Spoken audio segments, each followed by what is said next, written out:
وہ جو بھی تھی ہر لحاظ سے کمال کی تھی۔ وہ شش و پنج میں بھی تھا، شاید یہی تھی جس سے تیمور اسے ملوانا چاہتا تھا۔ زبیری نے اسے جاندار مسکراہٹ سے ہیلو کہا، جبکہ زبیری کے ساتھ کھڑے احمد کا وجود تو بے جان مجسمے کی مانند ساکت ہو چکا تھا، جیسے اس میں جان باقی نہ ہو۔ اس کی مسکراہٹ تھم چکی تھی، چہرہ دھواں دھواں ہوا، فراق زدہ دل سکڑ کر ایک بار پوری شدت سے پھیلا کہ جسم میں گردش کرتا خون دماغ میں ٹھوکریں مارنے لگا۔ دل پسلیاں توڑ کر باہر آنے کو بے تاب ہونے لگا۔ اسے لگا وقت کی گھڑیاں تھم سی گئی ہوں، فضا گرد و غبار سے اٹھنے لگی ہو اور وہ آندھیوں کی زد پر کھڑا ہے جو اسے اپنے ساتھ لے اڑیں گی۔ سامنے کھڑے نسوانی وجود نے جیسے زمین اس کے قدموں تلے سے کھینچ لی ہو اور اسے اوندھے منہ زمین پر پٹک دیا ہو۔ احمد نے اسے وہم سمجھ کر جھٹکنا چاہا، مگر وہ وہم نہیں، حقیقی مجسم کی صورت اس کے سامنے موجود تھی۔ احمد کے ماتھے پر بے یقینی کے ننھے ننھے قطرے ٹمٹمانے لگے۔ اسے یوں لگ رہا تھا جیسے اس پر آسمان ٹوٹ کر گرا ہو یا برف کا تودا اس پر گر کر اسے ڈھیر کر گیا ہو کہ وہ کبھی بھی اٹھ نہ پائے۔ کس موڑ پر سامنا ہوا تھا؟ نسوانی وجود کا مسکراتا چہرہ بھی تاریک ہو چکا تھا۔ اس کے میک اپ سے لتھڑے چہرے پر کرب کی لہریں اٹھی۔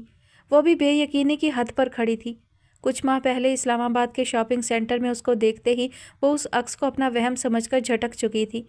دل کی صداؤں پر بھی اس نے کان نہ دھرے تھے، مگر آج اندازہ ہوا کہ وہ تو اسے حقیقت میں دیکھ چکی تھی، وہم سمجھنے کی غلطی کر بیٹھی تھی، اور آج اس کا وہم، اس کی نادانی اس کے سامنے حقیقی شکل میں موجود تھی۔ دونوں ایسے جیسے صحرا کی تپتی ریت پر ننگے پاؤں کھڑے ہوں، اور یہ سلگتی ریت ان کے تلووں پر آبلے ڈالے اذیت ناک درد دیتے، انہیں ذہنی اور جسمانی اذیت دیے انہیں بقید حیات سے نجات دے دے گی۔ ان کے بیچ 20 سال کا وقت آیا تھا۔ بتلا کیا تھا؟ وہ قد کاٹ میں نمایاں اور بھری جسامت میں بھرپور مرد بن چکا تھا۔ آنکھوں پر نظر کا چشمہ لگائے، سر اور داڑھی کے سیاہ بالوں سے جھانکتی کہیں کہیں سفیدی اس کی بڑھتی عمر کا پتہ دے رہی تھی، جبکہ وہ ویسے ہی خد و خال لیے مزید حسین، مگر اپنے لباس سے بے باک ہونے کے ساتھ ساتھ ننگو ناموس سے آری بے حمیت اور ایک کہنہ مشق عورت معلوم ہو رہی تھی۔ زبیری، آئی ہوپ تمہاری چوائس پر پوری اترے گی۔ اوہ، تو یہ وہی ہیں، جان کر اچھا لگا۔ میں ششو پنج میں تھا کہ شاید یہ وہ نہ ہو جسے تم مجھ سے ملوانے والے تھے۔ آنیسٹلی میں سوچ رہا تھا اگر تمہاری دکھائی گئی لڑکی مجھے پسند نہ آئی تو انہیں آفر کروں گا، مگر یہ جان کر بہت ہی اچھا لگا کہ یہ وہی ہیں جن کا تم نے ذکر کیا تھا۔ زبیری، تمہیں تھوڑا کمپرومائز کرنا پڑے گا، یہ اس کام میں بالکل کوری ہے۔ تیمور نے اس نسوانے وجود کو دیکھ کر کہا جو سانس روک کے ساکن کھڑی سامنے کھڑے مرد کو دیکھ رہی تھی۔ دونوں ہی ارد گرد سے لاپرواہ بغیر پلکیں جھپکے حزن و ملال میں ڈوبی نظروں سے ایک دوسرے کو دیکھے جا رہے تھے۔ وہ نہیں جانتے تھے کہ زبیری اور تیمور کیا بات کر رہے ہیں۔ سب کام ہو جائے گا، تم فکر مت کرو، مجھے ایسے ہی فوٹوجینک فیس کی تلاش تھی، ایک بار اسکرین پر آ گئی تو تہلکہ مچا دیں گی۔ زبیری خلوص دل سے بول رہا تھا۔ Thank you Zubairi, thank you so much. Taimur نے زبیری کی جانب ہاتھ بڑھا کر شکریہ ادا کیا، پھر اپنی بائیں بغل میں موجود اس ساکت ہو جانے والے وجود کو مخاطب کیا جسے تیمور کی کوئی بات سمجھ نہیں آ رہی تھی۔ وہ تو بس سامنے کھڑے احمد کو بنا پلک جھپکے دیکھے جا رہی تھی، جس نے اس کو پھر سے جلتے برزخ میں دھکیل دیا تھا۔ دل میں تلخ یادوں کی دبی چنگاریاں اب ہولے ہولے سلگنے لگی تو وہی ایک آتش فشاں الاؤ پکنے لگا۔ اسے لگا جو زخم ناسور کی شکل اختیار کیے ابھی ہی تو مندمل ہونے لگے تھے، اب اسے سامنے دیکھ کر پھر سے ان سے خون رسنے لگا ہو۔ دونوں بس ایک دوسرے کو دیکھے جا رہے تھے۔ دونوں کی آنکھوں میں اذیتوں کے انگنت رنگ بکھرے پڑے تھے جن کا حساب لگانا مشکل تھا۔ احمد کو اپنی دل کی بے چینی اب سمجھ آئی کہ آج قسمت اسے منہ کے بل گرانے والی تھی۔ تم ٹھیک ہو؟ تیمور نے نسوانی وجود کی بے توجہی دیکھ کر اس کے یک پڑتے بازو پر اپنے ہاتھ کا دباؤ ڈال کر مخاطب کیا۔ ہاں ہاں۔ وہ چونک اٹھی، اس کا طلسم ٹوٹا، اس نے ناسمجھی سے تیمور کو دیکھا۔ یہ میرا دوست ہے، سید احمد شاہ ٹیکسٹائل انڈسٹری کا مالک، اور یہ مسٹر زبیری، بہت بڑے فوٹوگرافر۔ تمہیں احمد کے نئے فیبرکس ڈیزائن کے لیے ماڈلنگ کرنی ہے، تم دونوں کی آپس کی ڈیلنگ ہوگی۔ احمد کے کام کے لیے اگر تم نے اچھا پرفارم کیا تو زبیری اس چھوٹے پروجیکٹ کے بعد بڑی اسکرین تک پہنچنے میں تمہاری مدد کرے گا۔ اس کام میں بہت پیسہ ہے، بہت کماؤ گی۔ تیمور بول رہا تھا اور شاید وہ دونوں بے حس و حرکت کھڑے تھے۔ اور احمد، یہ غزل ہے۔ اس نام پر احمد کا دماغ سن ہونے لگا، چہرے کا بدلتا رنگ، اس کے ماتھے پر امڑتے پسینے کے قطرے اس کی دلی بے سکونی و بے قراری کے غمازی تھے کہ وہ اس نام کے بارے میں جانتا تھا کہ یہ کوئی اور نہیں وہی تھی جس کے پاس تیمور خانزادہ جاتا تھا، جس کا تعلق بازار حسن سے ہے۔ مگر ان سب باتوں سے بڑھ کر یہ تو احمد کے دل اور روح پر حکمران تھی، یہ تو اس کی برسوں کی ریاضت، اس کی عقیدت تھی۔ احمد تم اس کے بارے میں جانتے ہو، بس ملنے کا کبھی اتفاق نہیں ہوا، وجہ تم خود ہی تھے۔ خیر ان سب باتوں سے ہٹ کر تم اپنے کام کا سوچنا، تمہارے بعد یہ میری سب سے اچھی دوست ہے جو مجھے سمجھتی ہے۔ تیمور کے لفظوں میں احمد کے لیے کچھ تنبیہ بھی تھی کہ یہاں غزل کے حوالے سے خاموش ہی رہے۔ وہ منظر سے ہٹنا چاہتی تھی مگر قدم اس کا ساتھ دینے سے انکاری ہوئے۔ اسے یوں لگا جیسے زمین نے اس کے قدم جکڑ لیے ہوں۔ اس میں ہمت نہ تھی کہ وہ اپنی لرزتی ٹانگوں سے اس منظر سے غائب ہو جائے یا زمین پھٹے اور اس میں سما جائے کہ سامنے کھڑے مرد کی وہ شکل دیکھنے کی بھی روادار نہ تھی۔ کیا بات ہے غزل، تمہاری طبیعت تو ٹھیک ہے نا؟ تیمور اس کی بے توجہی پر بولا کہ وہ چونک اٹھی۔ اس نے سرد طویل سانس بھر کر سینے میں ادھم مچاتے دل کو قابو کیا۔ آج اسے دل کی نہیں دماغ کی سننی تھی۔ ان 19-20 سالوں میں گدھ کے بیچ رہ کر اس نے یہی سب تو سیکھا تھا، وقت اور حالات سے کیسے لڑا جائے کہ میدان چھوڑ کر بھاگنے والے بزدل ہوتے ہیں۔ بہادر وہی کہلاتے ہیں جو کمزور حالات میں بھی ڈٹ کر حالات کا آخری سانس تک مقابلہ کر کے فتح پائیں۔ اس نے نم آنکھوں کی نمی کو چھپاتے ہوئے ہونٹوں پر مصنوعی تبسم سجایا۔ اسے اپنی ذات کا یہاں تماشا بنانا مقصود نہ تھا کہ وہ کوئی عام عورت نہ تھی، بلکہ وہ ایک نڈر طوائف تھی۔ وہ اسے اجنبی بن کر ہی ملنا چاہتی تھی۔ اس نے تیمور کی جانب اپنی سحر انگیز نظروں سے دیکھا۔ اس کی پرسوز آواز جس کا کبھی وہ دیوانہ ہوا کرتا تھا، آج 20 سال بعد وہ سننے لگا تھا۔ اوہ تو یہ احمد ہیں۔ لہجے میں اجنبیت تھی، جیسے وہ اسے جانتی نہ ہو، حالانکہ ان کی تو بہت پرانی آشنائی تھی۔ ہاں میرا بیسٹ فرینڈ، کئی بار اس کا تم سے ذکر کر چکا ہوں۔ جانتی ہوں اس نام کو، پر خانزادہ مجھے آپ سے یہ امید نہیں تھی کہ آپ میرا اتنا ادھورا، آدھا اور اس طرح کا رکھا پھیکا تعارف کروائیں گے۔ وہ مشکل اپنے لہجے کو مرتعش ہونے سے بچا پائی۔ کیوں، میرا تعارف پسند نہیں آیا؟ نہیں خانزادہ، مجھ جیسی شخصیت کے لیے یہ تعارف ناکافی ہے۔ بہت کچھ آپ میرے تعارف میں بھول گئے یا آپ ڈر گئے کہ آپ کی عزت پہ کوئی آنچ نہ آئے۔ میک اپ سے سجی آنکھوں میں ضبط کی لالی چھانے لگی۔ تم جانتی ہو میں دنیا سے نہیں ڈرتا، اگر ڈرتا ہوتا تو کبھی بھی دن کے اجالے میں بھی تمہارے نشے من پر نہ آتا اور نہ ہی تمہیں ساتھ لیے شہر شہر گھومتا۔ تیمور خانزادہ جو بھی ہے، جیسا بھی ہے، سب کے سامنے ہے، یہاں پر موجود ہر فرد جانتا ہے۔ میری بیوی جانتی ہے کہ میں تمہارے پاس جاتا ہوں۔ پھر یہ بات کیا معنی رکھتی ہے؟ کیا تم میرے بارے میں ابھی تک جان ہی نہیں پائی؟ تیمور نے عام سے سرسری سے انداز میں بات کی، جیسے بہت ہی معمولی بات ہو، حالانکہ وہ یہ بات اچھے سے جانتا تھا کہ جو اس کے منہ پر اس کے ہوتے تھے وہی اس کی پیٹھ پیچھے اس کو گالیاں دیتے، برا بھلا کہتے، چاہے وہ خود کچھ بھی کرتے پھرے۔ اسی لیے تو اسے کسی کی بھی پرواہ نہیں ہوتی تھی۔ وہ جتنی اندر سے ٹوٹ پھوٹ اور انتشار کا شکار ہوئی تھی، اتنا ہی خود پر قابو پانے کی تگ و دو میں تھی۔ تیمور کی بات کی تائید کیے بغیر وہ سامنے کھڑے مرد کی طرف متوجہ ہوئی، جو ساکت نظریں لیے اسے ہی دیکھ رہا تھا۔ آپ کا نام احمد کئی بار خانزادہ سے سنا، یہاں تک کہ آپ میرے بارے میں بہت ہی نیک خیالات، جو کہ نیک بالکل بھی نہیں تھے، ویسے خیالات رکھتے ہیں۔ کیا کیا جائے صاحب، کام ہی ایسا ہے، لوگ تو برے لفظوں میں ہی یاد کریں گے نا۔ وہ کسی نے کیا کمال کہہ دیا، ہم آدمی سے فرشتہ تو ہو نہیں سکتے، جو داغ پڑ گئے دامن پہ دھو نہیں سکتے، دیا ہے وقت نے جینے کا جو نیا احساس، ہم اس کو اب کسی قیمت پہ کھو نہیں سکتے۔ میرا نام غزل ہے، بدنام زمانہ، سب سے بڑی اور مشہور رقاصہ۔ ان تلخ لفظوں پر احمد اپنے سینے میں پھڑپھڑاتے شدت سے دھڑکتے دل کی دھڑکن کانوں میں سن سکتا تھا۔ بازار حسن کی ملکہ کہا جاتا ہے مجھے، کیونکہ میں ہر کام میں طاق ہوں، چاہے کام جیسا بھی ہو۔